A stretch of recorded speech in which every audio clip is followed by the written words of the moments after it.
क्या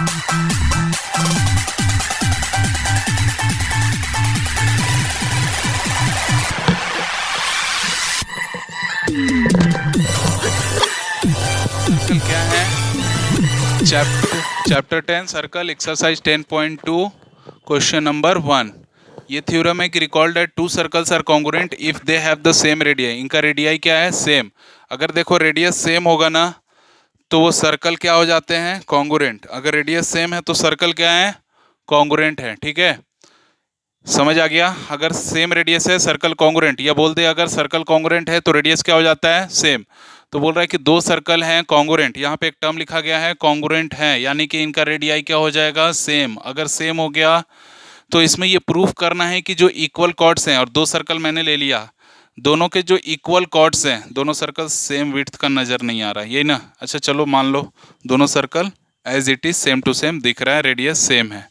तो prove that equal chords of congruent circle, यानी कि जो इक्वल कॉर्ड्स हैं, मान लिया ए बी कॉर्ड है और यहाँ पे सी डी कॉर्ड है, इसका सेंटर ओ, इसका सेंटर ओ डैश, इसका रेडियस आर, इसका रेडियस आर डैश, रेडियस क्या मान लिया?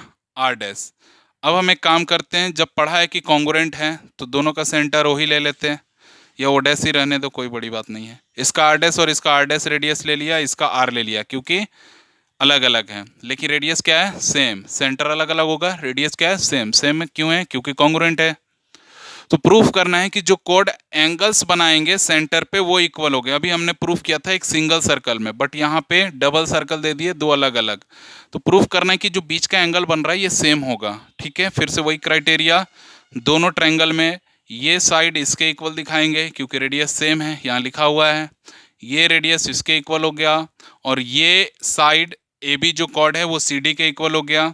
यानी कि आप बोल सकते हो कि साइड साइड साइड क्राइटेरिया से दोनों ट्रायंगल कॉन्ग्रुएंट होंगे। अगर साइड साइड साइड क्राइटेरिया से दोनों ट्रायंगल कॉन्ग्रुएंट हो रहे हैं तो इसका मतलब हम लिख सकते हैं कि जो करस्पॉन्डिंग पार्ट है ए ओ बी, वो इस corresponding part C O dash D के इक्वल आ जाएगा। हम फिर से समझा रहे, दोनों सर्कल का सेम रेडियस है, तो यहाँ पे ये गिवन है कि आर किसके इक्वल है? आर डैश के। तो हम बोल सकते हैं कि ये साइड इसके इक्वल बोल सकते हैं, ये साइड जो है वो हम इसके इक्वल बोल सकते हैं, यानी ओ ए ओ सी के इक्वल आया, ओ डैश सी के इक्वल आया, O B O dash D के इक्वल आया। और ए बी जो है ये गिवन है कि ए बी जो है वो किसके इक्वल हो जाएगा? सी डी के। तो by side side side criteria से दोनों ट्रायंगल हो जाएंगे कॉन्ग्रुएंट, और इस वजह से ए ओ बी किसके इक्वल हो जाएगा? सी ओ डैश डी का। तो चलिए इसको लिखना स्टार्ट करते हैं। आप समझ गए, अब इसको लिखना स्टार्ट करते हैं। ठीक है, ओके, तो लिखना स्टार्ट करते हैं। तो सबसे पहले जैसा कि हम बात करते हैं, हम क्या लिखते हैं? गिवन। तो हम लिखेंगे गिवन। ठीक है, तो गिवन में क्या क्या दिया हुआ है वो लिखते हैं पहले। गिवन में है कि ए बी इक्वल है सी डी के, और आपको पता है कि जैसा हमने दिखाया ओ A O B O C O dash सी और ओ डैश डी जो है ये इक्वल हैं क्योंकि ये रेडियस है। ठीक है, और लिखा हुआ है कि सर्कल, ठीक है, जिसका सेंटर है, सर्कल को सी से दिखाते हैं, centre O radius R, equal है उस सर्कल के जिसका सेंटर है ओ डैश। सर्कल को ऐसे लिखते हैं सी, सेंटर को लिखा ओ डैश और रेडियस लिख दिया आर डैश के इक्वल है। टू प्रूफ क्या करना है आपको? तो आपको जो है टू प्रूफ में लिखना है कि angle A O B equal दिखाना है किसके? एंगल सी ओ डी के इक्वल दिखाना है। अब कंस्ट्रक्शन में आप बस ज्वाइन करना लिखोगे। कंस्ट्रक्शन में आप बस एक चीज़ लिखते हो कि हम ज्वाइन करने जा रहे हैं। देखिए आप देख पा रहे होगे यहाँ पे, ठीक है ना? तो कंस्ट्रक्शन में लिखना है join O A O B, ठीक है, ओ सी एंड ओ डी, ये कंस्ट्रक्शन में लिखना है यहाँ तक। उसके बाद प्रूफ कैसे करोगे? तो प्रूफ में लिखना है कि in triangle A O B and triangle C O dash D में, ये दोनों ट्रायंगल में अगर आप देखोगे तो आपको मिलेगा ओ ए इक्वल मिल जाएगा किसके? ओ ए इक्वल मिलेगा ओ डैश सी के। ओ बी इक्वल मिल जाएगा ओ डैश डी के। तो ये हो गया आपका रेडियस, ठीक है, ये रेडियस है, ठीक है। देन आप लिख सकते हो ए बी इक्वल हो जाएगा सी डी के। अच्छा, रेडियस कैसे लिखा हमने, क्योंकि दोनों के रेडियस सेम है इस वजह से रेडियस लिख दिया गिवन में, ठीक है। ये गिवन है, दिया गया है, आप देख सकते हो ऊपर। ए बी और सी डी क्या है, ये भी कॉर्ड्स गिवन है, इक्वल हैं। तो thus we can say date कि ट्रायंगल ए ओ बी जो है वो कॉन्ग्रुएंट हो जाएगा ट्रायंगल, किस ट्रायंगल के, सी ओ डी, सी ओ डैश डी के, बाई साइड साइड साइड। अगर ये कॉन्ग्रुएंट हो गया तो हम ये लिख सकते हैं देन कि एंगल ए ओ बी जो है वो इक्वल हो जाएगा angle C O dash D के by C P C T से। और जब ऐसा हो गया तो हमने यही चीज़ प्रूफ कर दिया, ठीक है। तो आप लिख देंगे कि 10, आप यहाँ पे लिख सकते हैं, ठीक है, कि हमने क्या प्रूफ किया इस चीज़ को। तो अब हम लिखने जा रहे हैं यहाँ पे कि हमने क्या प्रूफ किया। तो हम लिख सकते हैं इसको कि 10 two circles are congruent if they have the same radii, prove that, thus we have proved that कि if two circles are congruent, ठीक है, ये दो सर्कल अगर कॉन्ग्रुएंट होते हैं then we can say that, हम बोल सकते हैं कि इक्वल कॉर्ड्स ऑफ कॉन्ग्रुएंट क्या था, circles subtend equal angles at their centres. तो ये था सॉल्यूशन एक्सरसाइज 10.2 के क्वेश्चन नंबर 1 का। इसके बाद अब हम करेंगे क्वेश्चन नंबर 2, ठीक है। तो यहाँ तक आप कॉपी करिए, पहले इस सॉल्यूशन को आप कॉपी करिए, ठीक है। तो यहाँ पे थोड़ा सा करेक्शन कर लीजिएगा, है ना। ए ओ बी इक्वल होगा C O dash D, O dash है ना सेंटर, ओ डैश डी के। तो यहाँ तक लिख लिया आपने। उसके बाद सेकंड वाला पार्ट स्टार्ट करते हैं हम, सेकंड क्वेश्चन। चलो देखो, तो सेकंड क्वेश्चन है, इसमें बोला है कि prove that if chords of congruent circle subtend equal angles at their centre then the chords are equal. यही बात इसमें बोली गई है। तो ये हमने पहले भी प्रूफ किया है, ठीक है।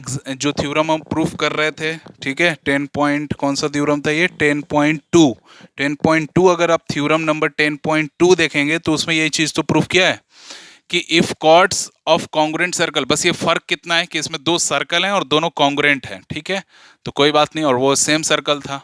Sustained equal angle at their centre, अब बोल रहा है कि ये सेंटर पे इक्वल एंगल बना रहे हैं, ध्यान से देखना, इक्वल एंगल बना रहे हैं, यानी कि ये एंगल और ये एंगल दोनों इक्वल गिवन है।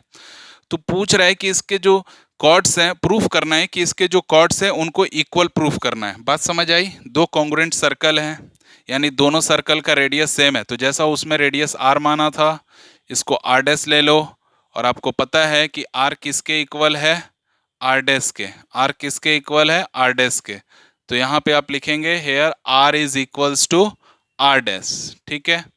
अब आप देखो, आर अगर आर डैश के इक्वल है तो उसी की तरह हम इस ट्रायंगल को भी कॉन्ग्रुएंट प्रूफ करेंगे। कैसे, तरीका क्या होगा, ये साइड ओ ए जो है वो इस ओ डैश सी के इक्वल माना जाएगा, ठीक है।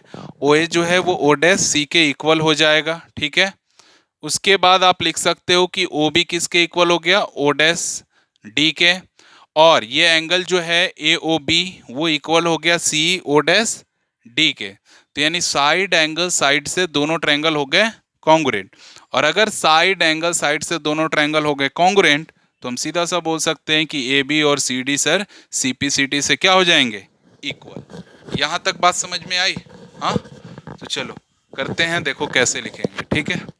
तो सबसे पहले हम लिखेंगे यहाँ पे गिवन, ठीक है। तो हम इस पार्ट को यहाँ ना लिखकर यहाँ लिख देते हैं, ठीक है। तो यहाँ तक समझ गए।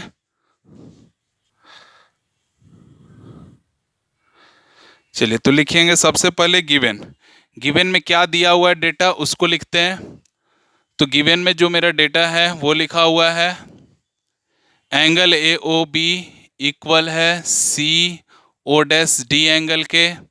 उसके बाद ओ ए ओ बी के इक्वल है और यही ओ डैश सी और ओ डैश डी के इक्वल भी आ जाएगा। क्यों? क्योंकि ये सभी के सभी रेडियस है, और चूंकि आपको पता है कि रेडियस में आर किसके इक्वल है, आर डैश के। तो ये बात समझ में आ गई।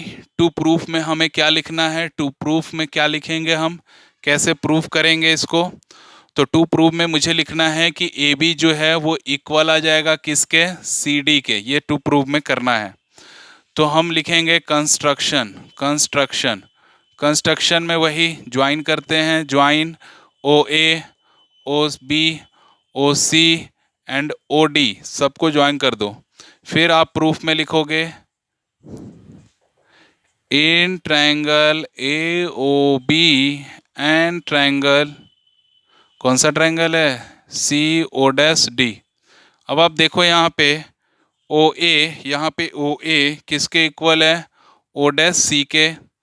ओ बी किसके इक्वल था, ओ डैश डी के। ये दोनों तो रेडियस थे, तो हमने इनको लिख दिया रेडियस। अब बचा क्या, एंगल ए ओ बी, और दूसरा, दूसरा क्या है, तो angle C O dash D. ये क्या है मेरे, ये मेरे गिवन है कि दोनों के दोनों एंगल इक्वल हैं। तो thus we can say that कि triangle A O B congruent हो जाएगा ट्रायंगल, किस ट्रायंगल के, सी ओ डैश डी के। बाई विच क्राइटेरिया, तो अभी हमने पढ़ा साइड साइड साइड से, तो अगर साइड एंगल साइड से, सॉरी, तो ये पढ़ा हमने साइड एंगल साइड। क्यों? क्योंकि दो साइड और बीच का करस्पॉन्डिंग एंगल था। तो then we can say that, हम क्या लिख सकते हैं कि क्या लिखना था, ए बी किसके इक्वल आ जाएगा, सी डी के, by C P C T. तो अगर ये इक्वल आ गया तो हम ये लिख सकते हैं, यहाँ पे लिख रहे हैं कि 10, देयरफॉर लिख लो, कितना बार 10 लिखोगे। So therefore we can say that if chords of congruent circles, chords of congruent circles subtend, chords of congruent circles subtend equal angles at their centers, then the chords are equal। यानी कि दो circle थे और दोनों में हमने देखा कि दो ट्रायंगल बने, दोनों रेडियस सेम थे, बीच का करस्पॉन्डिंग एंगल सेम था। तो हमने ये बात बोल दी कि सर जो ट्रायंगल ए ओ बी है वो कॉन्ग्रुएंट हो गया सी ओ डैश डी के। ठीक है, यहाँ तक बात समझ आई। कैसे किया, दोनों रेडियस सेम हैं, उसके बाद बीच का करस्पॉन्डिंग एंगल हमने सेम दिखाया, और इस प्रकार से हमने ये प्रूफ कर दिया कि जो एंगल ए ओ बी है वो angle C O dash D के इक्वल है। तो इस प्रकार ओ ए ओ सी के, ओ डैश सी के equal, O B O dash D के इक्वल, और angle A O B angle C O dash D के इक्वल हुआ। इस प्रकार दोनों ट्रायंगल क्या हो गए, कॉन्ग्रुएंट। साइड एंगल साइड से तो हम बोल सकते हैं ए बी सी डी के इक्वल आ जाएगा by C P C T से, और therefore we can say that if the chords of a congruent circle sustain equal angle at their centres, ठीक है, then the chords are equal. ये chords क्या हो गए मेरे, इक्वल। तो यहीं पे द एंड होता है इस एक्सरसाइज के दोनों क्वेश्चंस का। तो नेक्स्ट सेशन में हम लोग देखेंगे क्या, इंट्रोडक्शन पार्ट एक्सरसाइज 10.3 के लिए, और फिर एक्सरसाइज के क्वेश्चन।